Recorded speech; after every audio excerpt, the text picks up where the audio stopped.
How's it going, everyone? Hope you're having an amazing day. I'm Davian. And I'm Richard. And welcome to the Foodie TV. Today, we're back in Little Saigon in Westminster, California to grab some desserts at this place called Thach Che Hien Khanh. And Richard, what are they known for? They are known for the traditional Vietnamese desserts. They have a lot of varieties here, but today I'm going to show you guys some of my favorites. So let's go check it out in this episode.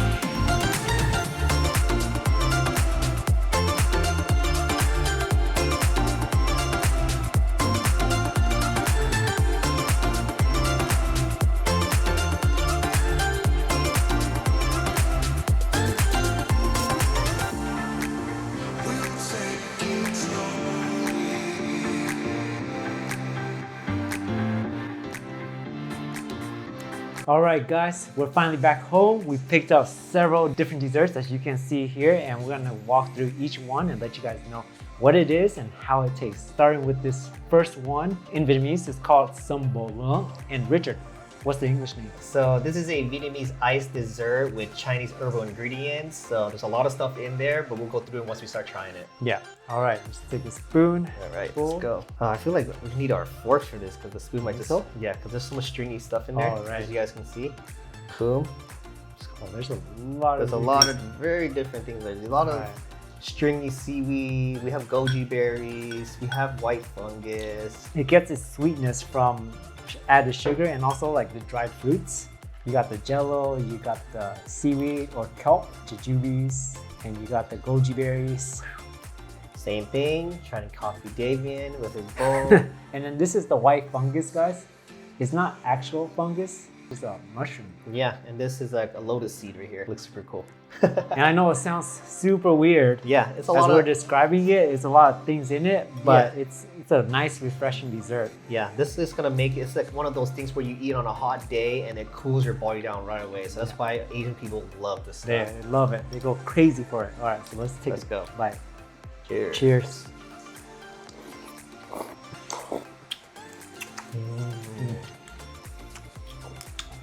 Basically, just it's sweet. Wow. It has so many different textures. You get chewiness, you get crunchiness, you get some soft texture from like the lotus seed. Yeah, definitely a lot of different textures in there. You get the crunch from the kelp, seaweed, the nice gelatin from all of the jello that they have in there, the jello strings.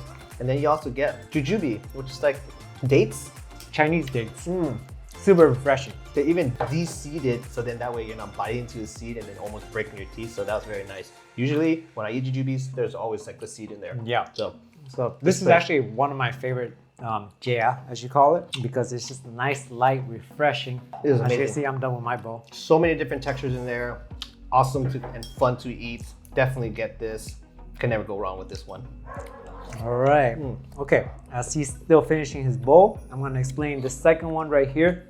This one is actually called Chè Thai, and basically it translates into Thai dessert. So it's Vietnamese style, inspired by the traditional Thai dessert. So if you ever had Thai dessert, super similar. You got some jackfruit, you got some clear jelly, and then you got the lychee green in there. Lychee, Logan. What are these green things again? They're called Bánh in Vietnamese, but it's basically just a flour that they put into boiling water, and that's why it's called Bánh because they drop in there and it just condenses into that. And it's pandan flavor, right? Yeah. Yeah. And I also see lychee jelly or something in there too, the little cubes in Oh there. yeah, these are the coconut jelly. Coconut jelly, Yeah. So there's a lot going on in here. And then I believe this place, they finish it off with half and half instead of the traditional coconut milk that you do in Thailand. That's Thailand? what they would do. They would do like coconut milk with it and some sugar water to mix it all together. All right, I'm just gonna grab some spoonfuls. Oh yeah, this. Yeah, there's a lot going on in there, a lot of stuff. That's so awesome. And pretty much like this version of this Thai dessert, Vietnamese style, you could basically put any kind of fruits in here that you want. But typically, again, the traditional fruits are jackfruit, Logan, coconut jelly. And then some of their tapiocas that they put in there, there's always some different kinds. There's usually that red and green one for sure, but it makes it so fun to eat. All right, let's take a bite. All right, cheers. Guys.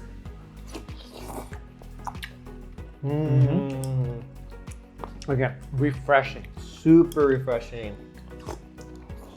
So it may sound weird that you're eating a dessert with half and half, but all of the fruit juices starts to dilute into that half and half, and it tastes like a milky, fruity milk, as I can say. And it's not like a thick milk or Yeah. super creamy milk. It's just like It's like a watered down. light, yeah. With like all of the secretions of the juices from the fruits, guys. So good. All right. Amazing. All right.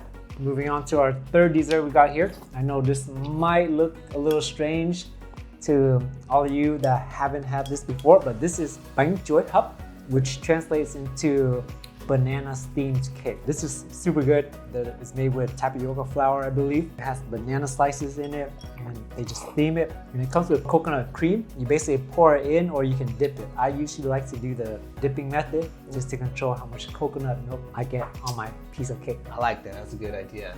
All right, Let's do that. I'm gonna grab one. Same You here. can see all the bananas in there. Oh, and then they top it off with crushed peanuts. That is a big one. Look at that. That's what. Shoot, never mind.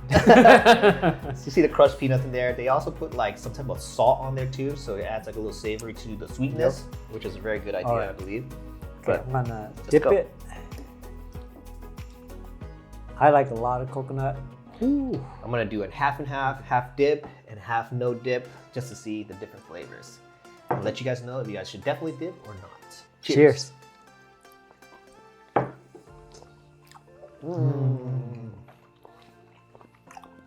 Has a nice tapioca texture to it. I was expecting like more banana feel, but it's kind of like a jello. Jello with banana pieces in there. Yeah, it's just like banana pieces. I believe they use plantains Yeah. and not the regular Right. bananas that you get in stores to eat on a daily basis. And like you would think that after they steam it, it would get mushy, but the bananas or the plantains kept its integrity and texture, and it had a good bite to it. And it made the tapioca kind of like gooey, but then you get this firm bite from the plantain. So that was really cool. It's a nice chewy texture. The coconut milk just is a nice combination with it. So I just ate it without the coconut. Definitely do the coconut. That was like night and day with it. So Yeah. definitely do it with the coconut. It made it so much better. Next dessert. This is a very, very popular selection amongst a lot of people. This is Chè Thai. And basically in English, it's Black-eyed beans with glutinous rice. and you eat this with coconut milk. So I'm going to scoop a little bit into my bowl first before I add the coconut milk. And this one you don't really want to eat alone. Oh yeah. You have to have the coconut milk, and it's a favorite amongst a lot of people, Yeah. especially from what I've noticed, the older Vietnamese Vietnamese people they love this. This stuff. is like their go-to option right here. Yeah. Like my parents, they love this. They order this every single time like we get Vietnamese desserts. Every time. You know how when we go to dessert, we eat like ice cream or something like that? Vietnamese people go to this black-eyed bean glutinous rice dessert with the coconut milk. Right, and they love it. They enjoy it so much. Pour some coconut in there. Let's go. Here you go, guys. All right, guys, you see this now? A spoonful is mixed with the coconut milk. Perfect bite right there. Nice. All right, cheers. Cheers.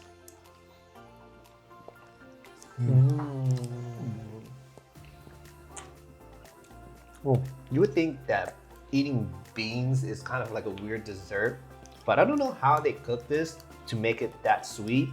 It kind of reminds me of the sweetness of like a red bean. yeah. If you were to eat like red bean desserts, Japanese people eat red bean desserts with their mochi a lot. It's kind of like that. I think this is like would be a broken out version of it. You know how they have red bean in mochi? This is like red bean, but then with the glutinous rice on the side, yeah. it like resembles the mochi texture. A little, yeah, nice. It's like all glutinously. Glutinous. I don't know how to describe it. It's a little slimy, but not in a bad way. Yeah. You would think like it would be starchy because of the bean and the rice together, but it's not. It's almost like rice pudding with beans in it. It's And like the I best know, way I can guys, explain it. It's really bean good. and rice as a dessert sounds weird, but trust us, it's good. It's good. Thumbs up. And then usually it's enjoyed warm. Ours is, we drove, so it cooled down a little bit, but it's still good. Yo. I actually like it like at room temperature or cold. That was really good at room temperature. I wouldn't even notice it was supposed to be enjoyed at warmth. Yeah, but a lot of people they like to eat it traditionally. How it's served is served hot or warm. I can see why. All right, this next one is called Chè Chuối, and it's basically banana with coconut milk and tapioca, right? Pearls, and you see them put the peanut with the salt on top of it as well. So this is it's a trend here, you guys. They always put some sweets, some savory, and then some texture in there. And so you see pieces of bananas, large chunks. Yeah, they're trying to hit all your senses, the umami feel. Wow. Vietnamese people know about umami too. They do. Wow, I thought there was only like tapioca balls in there, but there's some little jellies in there there's too. like tapioca stringy worms, like gummy worms in there. Oh yeah. But it's not gummy worms, it's just like tapioca that they cut into slices. And this is not a regular banana as well. You can see that. And look at that. This is going to be the fun part here. All right. Bananas slurping this. Cheers. Let's go.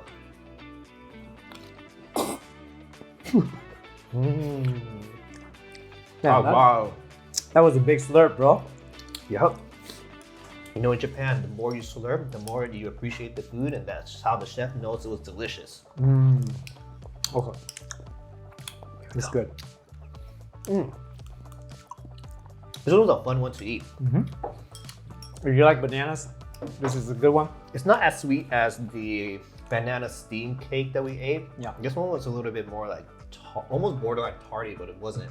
And then these bananas, you don't get that strong banana hit Yeah. in your face. You know what I'm talking about? Exactly. It's like that banana flavor that you're typically used to is not here. Yeah. It's just like more textural. I don't know if you guys ever tried plantain before, but to explain it, it's kind of like a banana that didn't fully ripe yet. It's like in between green and yellow and almost ripe. That's what it kind of tastes like to me, at least. Still very good though. Here we got. Richard, got some more. what's the next one? This is Vietnamese Flan. Okay, so this is the thing with Vietnamese Flan. It could either be the bottom, could be the caramelized sugar, or it could be coffee. Sometimes sometimes they put like black coffee down here with their flan, and that's like a traditional Vietnamese way of them eating their flan. I didn't even know that. Not Vietnamese. Yeah, so let's taste this to see if it's caramelized sugar or is it black coffee. It's gonna be very interesting. Okay, I'm gonna try this first. Yeah, you gotta get that bottom with the... All right, let's see. I'm gonna say it's just traditional sugar. Yeah. I'm hoping it is too, because I saw a flan with no black stuff on the bottom, but I was like, I'm gonna get the one with the black stuff. So. Oh, actually, I don't know. You see? I'll show you guys how watery. I don't know, caramelized sugar don't run like that, you guys. Yeah, so I'm not quite sure anymore.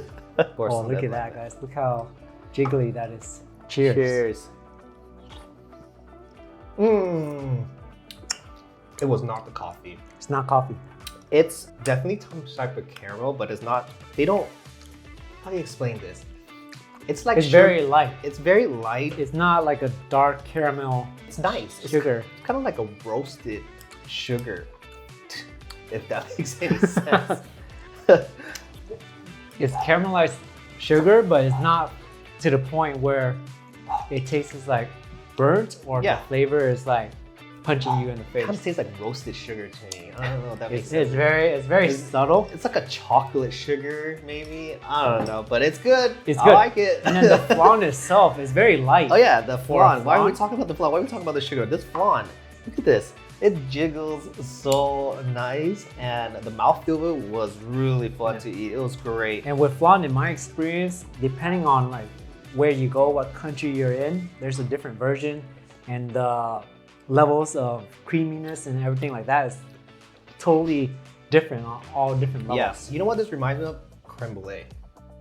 It reminds me a lot like creme brulee. It's really good. Like it's good, and it's light. Yeah. Not as creamy. Yeah, and it's not as dense where you kind of feel like you're eating some thickened jello or pudding. This is like a very light creme brulee. It's good. If you want something light, definitely choose that. Not overly sweet either, which is super important. The thing is, this is a hit or miss sometimes. You can go to a lot of jam places and you get this and it could be either really good or really weird. This place, it's really good. They got this on point, so I gotta go and stock up on these because this was really amazing.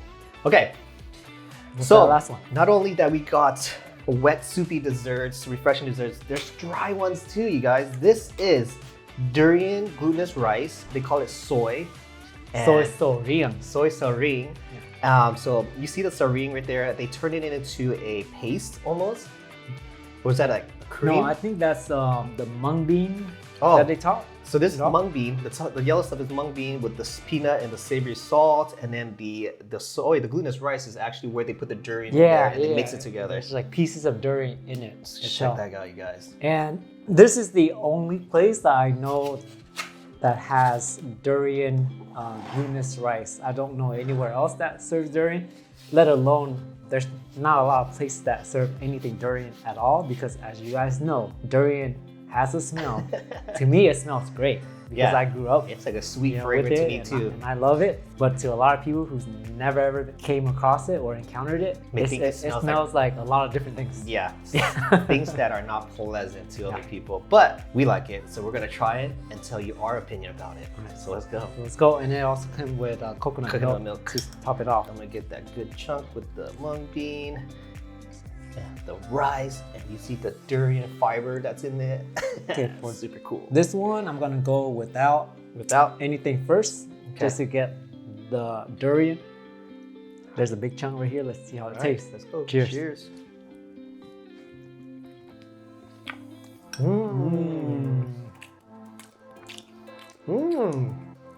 Are you sure this isn't durian? Because it tastes so much like durian. I had a whole piece of durian, so.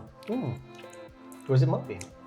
That's mung bean. That's mung bean? Yeah, okay. yeah, it's not durian. The durian is so strong that it kind of masked that mung bean, but it was great. It was really good. It's really good. It has a nice sweetness to it. It pairs really well with the glutinous rice. Oh yeah. You would think that rice with this would make it kind of like boring and kind of kill down the flavor, but the durian in there is still really strong and tastes amazing. I'm gonna try it with everything. Here with the coconut milk, the mung bean, and the durian glutinous rice. All right, cheers, guys. Cheers, guys. Looking good. It leveled up in levels right there. That was amazing. Really good. Really. It is really good. Wow. Okay, so let's play the which one was your favorite game. Hold on, let me dip one. That was amazing. All of this was actually really good. It's gonna be hard to choose. Really hard. And you guys, keep in mind, this is not the only glutinous rice option they have there. There's other options as well. I think they had like a pandan one. Yeah, they had pandan one. They had like a purple glutinous rice one. There's a red one. And there's a lot more desserts as well. We just couldn't get all of it. There was so much. There was these like sesame glutinous balls. There was like taro and pandan balls. And the theme there is everything has coconut milk in it. It's like, so if you're gonna go there and you like coconut, can't go wrong with that. Yep. All right. Okay. Now it's the verdict. Let's narrow it down so these folks know what to really order and what they think we really like. Okay. As far as dessert wise, we can't count this as part of like the regular Chè desserts, right? It's jazz in its own league. This is like it's like a whole nother thing going on. So I'm biased because I love Chè. And I would go for this one as my first option. Yeah. Some Lượng. And then depending on how I'm feeling, if I'm feeling warm, I'll go with the banana. Yeah. Or I'll go with this steamed banana cake. Okay, so if you were to choose 3, those might be the ones that be the options for you. And for me, I really like the Lượng just because it's something that you can eat. It doesn't feel heavy. It's really refreshing, and it's just all that texture. I like it, and it's like when you're biting down it, it's just different types of texture in your mouth, and it was pretty fun to eat. And the fruits in there, the goji berries, those were really good too.